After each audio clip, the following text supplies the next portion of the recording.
Dan saudara, kita beralih ke informasi lain di mana dengan disetujuinya pendaftaran bakal calon presiden dan wakil presiden dimajukan sebulan, maka perburuan mencari pasangan di pemilihan presiden 2024 mesti segera diputuskan.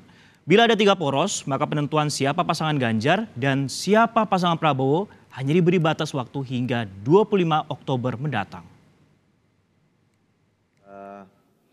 Ketua DKPP, Komisi Pemilihan Umum, Kementerian Dalam Negeri, dan Dewan Perwakilan Rakyat setuju memajukan pendaftaran bakal calon presiden dan wakil presiden menjadi 19 hingga 25 Oktober 2023. Jadwal ini maju sebulan dari awalnya 19 Oktober hingga 25 November 2023.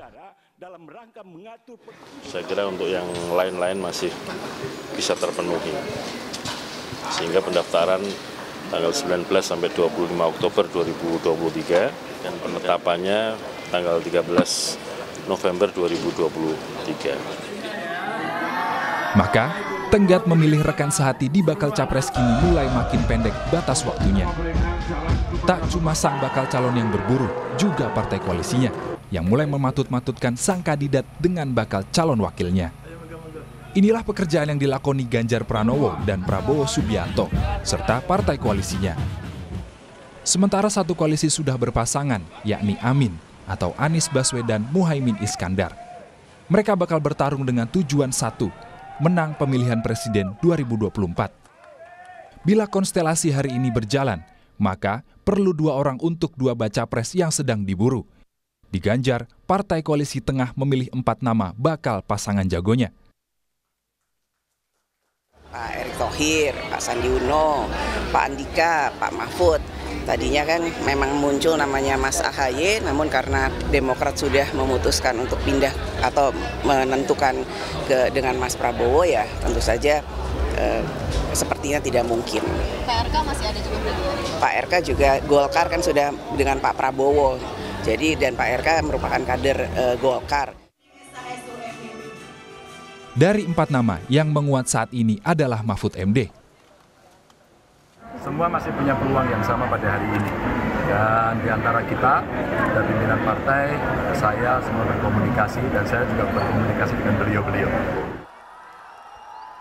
Prabowo dan koalisinya juga tengah menimbang nama Menteri BUMN dan juga Ketua Umum PSSI Erick Thohir yang disodorkan anggota koalisi Partai Amanat Nasional, lalu Ridwan Kamil yang adalah Wakil Ketua Umum Golkar. Pemilihan cawapres Pak Prabowo ini akan dilakukan dengan cara musyawarah untuk mufakat. Siapanya saya belum tahu. Bisa saja nanti Pak Erlangga, bisa saja Pak Erick Thohir, bisa Mas Gibran, bisa Kang Emil, bisa Mbak Yeni, atau bisa nama-nama lain. Erick tidak mau berspekulasi dan menyerahkan semua keputusan pada parpol koalisi pendukung Prabowo Subianto. Terlalu dini, ya, kalau bilang siap-siap nggak ada, itu yang saya sudah sampaikan, percayalah, ya itu kayak lagunya Afgan, kalau jodoh pasti bertemu, itu aja ya, jangan. Kalau masalah tentu pembicaraan mengenai calon pencalon itu kan ada koalisi. Tapi bagaimana bila hanya ada 2 poros? Pasangan Amin akan berhadapan dengan 2 bakal capres yang kini sedang mencari pasangan masing-masing, Ganjar dan Prabowo. Yang jelas ini sudah diantisipasi oleh koalisi Amin, yang pertama kali melontarkan adanya kemungkinan 2 poros yang bertarung di Pilpres 2024. yang sulit itu justru membuat hanya 2 poros. Jelas pasangan Amin mengantisipasi semua kemungkinan. Kemungkinannya kan tinggal 2, 3 poros atau 2 poros. Kubu Ganjar tidak ingin spekulasi berkembang. Dalam dinamika yang ada, mau 3 pasangan calon, 2 pasangan calon, itu kan mengerucut pada 2. Sehingga ya pandangan itu betul juga. Misalnya ada 3 pasang calon atau 4 pasang calon. Kan ujung-ujungnya karena diperlukan syarat 50% plus 1, kan ada 2 pasang calon. Lalu ada yang melakukan analisis politik. Toh nanti juga akan mengerucut pada 2, kenapa nggak dikerucutkan di depan? Saya nggak paham ya maksudnya Pak Jazirul ya. Sedang membaca realita atau sedang ngelamun gitu ya.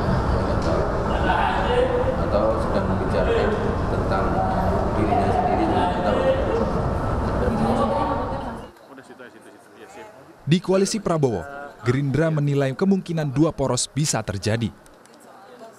Kalau kami kan ini namanya demokrasi. Demokrasi itu bisa kemudian ditentukan oleh pemilik hak demokrasi, yaitu rakyat yang diwakili oleh partai politik. Sehingga nanti mau 2 poros, mau 3 poros, ya kami ikut aja. Bila ada 3 poros, maka kemungkinan putarannya harus 2 kali. Sehingga hari pencoblosan Pilpres tidak cuma di 14 Februari 2024. Bila 2 poros, maka pemenang Pilpres ditentukan pada 14 Februari 2024. Tim Liputan, Kompas TV.